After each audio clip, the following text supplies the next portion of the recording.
राजस्थान के अलवर में आरती अपनी मम्मी के साथ रहती थी। वो एक छोटे से शहर में एक स्कूल में नौकरी करती थी। उसकी मम्मी की तबीयत ठीक नहीं रहती थी, इसीलिए वो घर पर ही रहती थी। कुछ समय पहले उसके पिताजी का देहांत हो चुका था। एक दिन जब वो स्कूल से वापस आई तो उसकी माँ ने बताया कि उसके पिता ने 2 साल पहले उसका रिश्ता जयपुर में पक्का कर दिया था। उसके 1 साल बाद शादी करने का प्लान था, पर उस समय तुम्हारे पिता का देहांत हो गया था। इस बात को 1 साल और हो गया है। आज जयपुर से उनका फोन आया था और वो पूछ रहे थे कि शादी कब करोगे। लड़के के पिता ने कहा, हम और कब तक इंतजार करेंगे?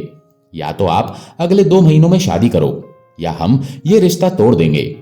आरती ने कहा, माँ, शादी के लिए पैसा कहां से आएगा? सारा पैसा तो पिताजी की बीमारी में लग गया। आप उन्हें शादी के लिए मना कर दो। तब उसकी मां ने कहा, तेरे पिताजी ने बड़े मन से यह रिश्ता तय किया था। उनकी आखिरी इच्छा भी इसी घर में शादी करवाने की थी। हमें यह शादी करनी ही पड़ेगी। आरती को कुछ समझ नहीं आ रहा था। उसकी रात की नींद उड़ गई थी। वो अपने पिता को याद करके रोने लगी। उसे रोता देख उसकी मां भी रोने लगी। अगले दिन आरती जब स्कूल पहुंची, वहां उसका मन नहीं लग रहा था। दोपहर को छुट्टी के समय उसने अपनी परेशानी अपनी एक सहेली को बताई, जो कि उसके साथ ही स्कूल में पढ़ाती थी। तब उसने कहा, तू शादी के लिए हां कर दे। मैं खाटू श्याम जी की पूजा करती हूं, उनके लिए व्रत रखती हूं और मेरे सारे काम बाबा संभाल लेते हैं। तू भी ऐसा कर। बाबा का नाम लेकर हां कर दे और अपने आप को उनकी शरण में छोड़ दे। जैसे मैं बताऊं उनका व्रत कर, प्रसाद चढ़ा और आज से किसी के भी आगे रोने की जगह केवल बाबा के सामने अपनी सारी परेशानी रखा कर, वो सब ठीक कर देंगे। इस पर आरती ने कहा, मैंने तो कभी खाटू श्याम जी का नाम भी नहीं लिया, ना ही मैंने कभी उनकी पूजा की है। मैंने खाटू का नाम तो सुना है, पर मैंने तो कभी वहां जाने की सोची भी नहीं। फिर कैसे बाबा मेरी सुनेंगे? तब उसकी सहेली ने कहा, यही तो श्याम बाबा का चमत्कार है। वो हारे का सहारा है। एक बार उनका नाम लेकर उनका व्रत कर, उनकी पूजा रोज किया कर। वे तेरा ऐसा सहारा बनेंगे कि तुझे किसी और के सहारे की जरूरत ही नहीं पड़ेगी। और जब मौका मिले तब खाटू भी चले जाना। बाबा को सच्चे दिल से याद कर, वे तुझे दर्शन देने यहीं चले आएंगे। आरती के मन में आस्था की लौ तो उसकी सहेली ने जला दी थी, पर उसे अब भी विश्वास नहीं हो रहा था। घर आकर उसने सारी बात अपनी मां को बताई। मां ने भी उसकी सहेली की बात का समर्थन किया। उसी शाम उन्होंने मंदिर में श्याम बाबा की फोटो रखी, दीपक जलाया व दोनों ने बाबा की पूजा की। साथ ही अपनी सारी परेशानी बाबा के सामने रख दी। आरती को अपने पिता की याद आ रही थी। वो रोने लगी। उसने बाबा से कहा, बाबा, मुझे पिता का वचन भी निभाना है, इसलिए मैं आज से आपको अपना पिता मान रही हूं। अब शादी का ये वचन आपका है। आप इस कार्य को पूरा कीजिए। मैं तो हार चुकी हूं।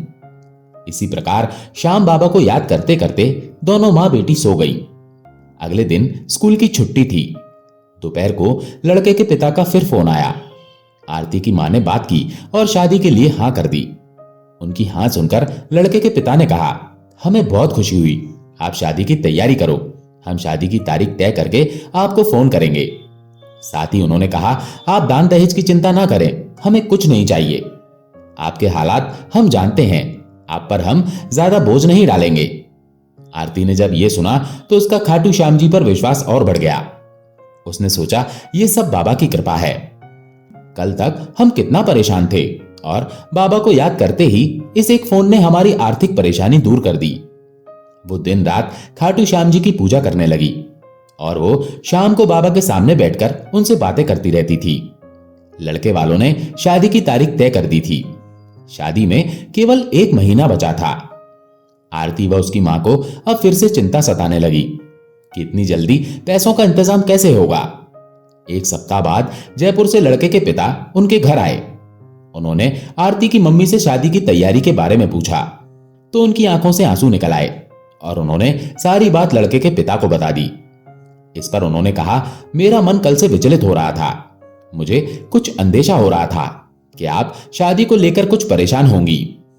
तभी उन्होंने अपने बैग से 2 लाख रुपए निकालकर आरती की मम्मी को दिए और कहा, यह आरती के पिताजी ने शादी के लिए मुझे दिए थे और कहा था हम जयपुर आकर ही शादी करेंगे। आप इन पैसों को रखो और सारा इंतजाम हमने अपनी तरफ से कर लिया है। आप कुछ मत करना, वह शादी से 2 दिन पहले आरती व अपने रिश्तेदारों को लेकर जयपुर आ जाना। ये कहकर वे चले गए। आरती और उसकी मां की आंखों से आंसू बह रहे थे। वे श्याम बाबा के सामने बैठकर रोते रहे। कुछ दिन बाद आरती की शादी हुई। लड़के वालों ने सारा इंतजाम खुद किया। शादी के बाद आरती ने अपने ससुराल वालों को सारी बात बताई। ये सुनकर सभी ससुराल वाले आरती की मां को भी साथ लेकर खाटू नरेश के दरबार में दर्शन करने पहुंच गए। खाटू नरेश इसी प्रकार अपने भक्तों के लिए हारे का सहारा बने रहना और अपने भक्तों के कष्टों को दूर करते रहना, यही हमारी आपसे प्रार्थना है। जय श्री श्याम। कनिका नोएडा में एक मल्टीनेशनल कंपनी में जॉब करती थी। उसके माता पिता मथुरा में रहते थे। कनिका अपने ऑफिस के पास ही एक फ्लैट में रहती थी। कनिका के पिता खाटू श्याम जी को बहुत मानते थे और उन्हें जब भी समय मिलता था परिवार के साथ खाटू श्याम जी के दर्शन करने जाया करते थे। कनिका सुबह शाम दोनों समय खाटू श्याम जी की पूजा करती थी। कनिका क्योंकि अकेली रहती थी, इसलिए उसके माता पिता खाटू श्याम जी से प्रार्थना करते रहते थे कि बाबा हमारी बेटी की रक्षा करना। कनिका को जॉब करते हुए काफी समय हो गया था। उसे जब भी छुट्टी मिलती वो अपने माता पिता से मिलने चली जाती थी। कुछ समय बाद कनिका के पिता ने हरिद्वार जाकर गंगा स्नान करने का निश्चय किया। उन्होंने कनिका से पूछा, पर ऑफिस में ज्यादा काम होने के कारण कनिका ने कहा, आप दोनों चले जाइए, मुझे छुट्टी नहीं मिल पाएगी। कनिका के माता पिता हरिद्वार चले गए। बीच बीच में कनिका उन्हें फोन करके हालचाल पूछती रही। उन्होंने अच्छी तरह गंगा स्नान किया और रात में मथुरा की बस में बैठ गए। कनिका ने जब सुबह फोन किया तो उसके पापा का फोन स्विच ऑफ आ रहा था। उसने देखा कि पापा ने घर पहुंचकर उसे फोन भी नहीं किया है। कुछ समय बाद उसने अपने पड़ोस में रहने वाले पापा के दोस्त को फोन करके उसके घर जाने के लिए कहा। तब उन्होंने बताया, बेटा आपके मम्मी पापा तो आए ही नहीं, घर पर तो ताला लगा है। अब कनिका को चिंता होने लगी। उसने कुछ समय इंतजार किया और वो घर पहुंच गई। दोपहर तक उसके माता पिता नहीं आए। शाम को वो पुलिस स्टेशन गई और अपने माता पिता का फोटो दिखाकर उन्हें सारी बात बताई। तब इंस्पेक्टर ने बताया कि हरिद्वार से आने वाली एक बस का एक्सीडेंट हो गया है, आप रुड़की के अस्पताल चली जाएं, वहीं ये एक्सीडेंट हुआ है। कनिका ये सुनकर रोने लगी। तब उसके अंकल कनिका को समझाने लगे। उन्होंने कहा, रात बहुत हो चुकी है, सुबह 5 बजे हम चलेंगे। कनिका रोते हुए घर आ गई। घर में काफी लोग इकट्ठे हो गए थे। उसने किसी से बात नहीं की। वो खाटू श्याम जी के सामने जाकर बैठ गई और बाबा का ध्यान करके कहने लगी, मेरे माता पिता की रक्षा करो बाबा, उनके अलावा मेरा कोई नहीं है, मुझे अनाथ ना होने देना बाबा। इसी तरह वो प्रार्थना करते करते वहीं सो गई। सुबह वो जल्दी उठ गई और अंकल के साथ रुड़की चली गई। वहां सभी अस्पताल, पुलिस स्टेशन, सब जगह ढूंढा, पर उसके माता पिता का कहीं पता नहीं चला। फिर वे लोग वहां पहुंचे जहां एक्सीडेंट हुआ था, पर वहां भी कोई नहीं था। कनिका का दिल बैठा जा रहा था। वो मनी मन खाटू श्याम जी का नाम लेने लगी। उसने दोबारा पुलिस स्टेशन जाकर सभी घायलों की और यहां तक कि मरने वालों की भी लिस्ट चेक की, पर उसके माता पिता का कहीं पता नहीं चला। कनिका को लगा सब खत्म हो गया। वो हार कर घर वापस आ गई। मथुरा से भी बार बार वो पुलिस स्टेशन फोन करती, पर उसके माता पिता का कोई सुराग नहीं मिल पा रहा था। वो सारा दिन खाटू श्याम जी के सामने दीपक जलाकर बैठी रहती। घर में कुछ रिश्तेदार आ गए थे जो उसे संभाल रहे थे, पर वो किसी से बात नहीं करती और सारा दिन मंदिर के सामने बैठी रहती थी। इसी तरह 5 दिन बीत गए। छठे दिन सुबह 7 बजे उसके पिता का फोन आया कि वो मथुरा बस स्टैंड पर बैठे हैं, तुम गाड़ी लेकर आ जाओ, यहां कोई टैक्सी नहीं मिल रही है। कनिका को विश्वास नहीं हुआ। तब उसके पिताजी ने बताया, हम दोनों ठीक हैं। कनिका अपने अंकल के साथ बस स्टैंड पहुंची। वहां उसके माता पिता बैठे थे। कनिका उन्हें घर ले आई। तब उसके माता पिता ने बताया, हमें भी चोट लगी थी और हम बेहोश हो गए थे। जब हमारी आंख खुली तो हम एक फ्लैट में थे। एक भला सा व्यक्ति हमारी सेवा करता रहा। जब हम थोड़ा ठीक हुए तो हमने देखा उस फ्लैट पर हमेशा इत्र की खुशबू रहती है। जब हम थोड़ा ठीक हुए तो हमने देखा उस फ्लैट पर हमेशा इत्र की खुशबू रहती थी। जब हमने उनसे पूछा तो उन्होंने बताया कि वो खाटू श्याम जी की पूजा करते हैं और उन्हें इत्र लगाते हैं, ये उसी की खुशबू है। हमने उन्हें दिन में कई बार खाटू श्याम जी के मंदिर के सामने पूजा करते हुए देखा था। हमने तुम्हें फोन करने की कोशिश की, पर हमारा फोन काम नहीं कर रहा था। कल रात उन्होंने हमें मथुरा की बस में बिठा दिया और हम यहां आ गए। कनिका बहुत खुश थी। उसके माता पिता के घर आते ही बधाई देने वाले और हालचाल पूछने वालों की भीड़ लग गई। इस तरह कई दिन निकल गए। जब कुछ फुर्सत मिली तो कनिका ने कहा, पापा हमें उन अंकल से मिलना चाहिए, मैं उनका धन्यवाद देना चाहती हूँ। आप कल सुबह मेरे साथ चलेंगे? अगले दिन कनिका अपने माता पिता के साथ रुड़की में उसी फ्लैट के पास पहुंच गई। वे लोग जब ऊपर जाने लगे तो गार्ड ने उन्हें रोका।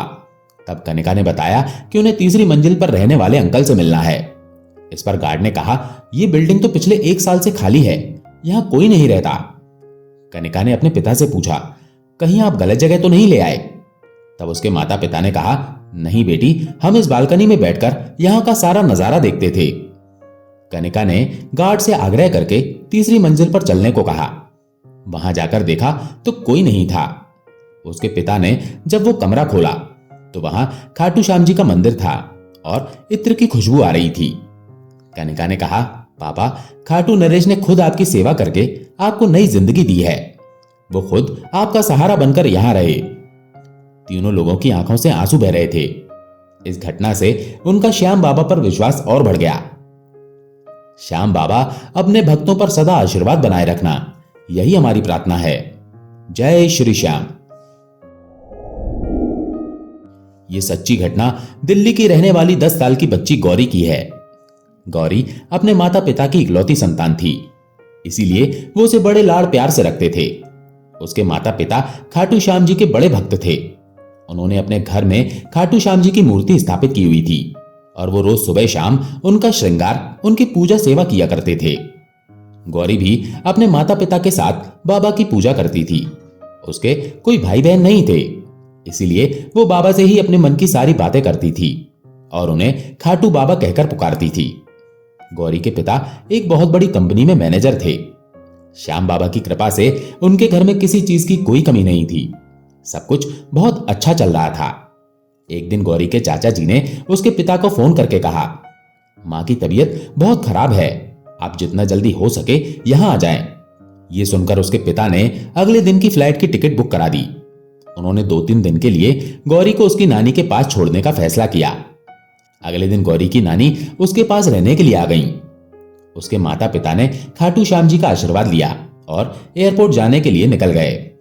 गौरी का अकेले मन नहीं लग रहा था, इसीलिए वो अपने खाटू बाबा के पास जाकर बैठ गई और उनसे बातें करने लगी।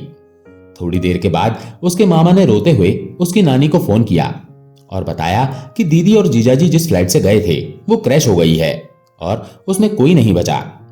ये सुनकर उसकी नानी बहुत घबरा गईं। उन्होंने उन दोनों को फोन लगाया, लेकिन फोन बंद था। वो जोर जोर से रोने लगी। उन्हें रोता देखकर गौरी ने पूछा, क्या हुआ नानी जी? उन्होंने बताया, बेटा प्लेन क्रैश हो गया है। ये सुनकर गौरी को विश्वास नहीं हुआ और वो दौड़कर अपने खाटू बाबा के पास गई और बोली, खाटू बाबा, आपके होते हुए ऐसा नहीं हो सकता। आप मेरे मम्मी पापा को जल्दी से सही सलामत घर भेज दो। जब तक मेरे मम्मी पापा नहीं आ जाते मैं यहीं आपके सामने बैठी रहूंगी, ना कुछ खाऊंगी ना कुछ पीऊंगी। ऐसा कहकर वो बच्ची जोर जोर से रोने लगी। उसकी नानी ने उसे बहुत समझाया, लेकिन वो नहीं मानी। थोड़ी देर बाद दरवाजे की बेल बजी। नानी ने दरवाजा खोला तो देखा उसके माता पिता सही सलामत सामने खड़े हैं। ये देखकर उसकी नानी के होश उड़ गए। गौरी भागती हुई आई और अपने मम्मी पापा को गले लगाकर रोने लगी। उसकी नानी ने उनसे पूछा, बेटा तुम लोग वापस कैसे आ गए? उन्होंने बताया, एयरपोर्ट जाते समय हमारी गाड़ी के सामने एक गाय आ गई। उसको बचाने के चक्कर में हमारी गाड़ी एक पेड़ से टकरा गई और हम दोनों बेहोश हो गए। कुछ देर बाद कुछ लोगों ने आकर हमें बाहर निकाला। हमारी गाड़ी की हालत बहुत खराब हो गई थी, लेकिन बाबा की कृपा से हमें एक खरोंच भी नहीं आई। लेकिन इन सब की वजह से हमारी फ्लाइट छूट गई और हम घर वापस आ गए। गौरी बोली, मम्मी अच्छा हुआ आपकी फ्लाइट छूट गई। जिस फ्लाइट से आपको जाना था उसका एक्सीडेंट हो गया है। आज खाटू बाबा ने आपको बचा लिया।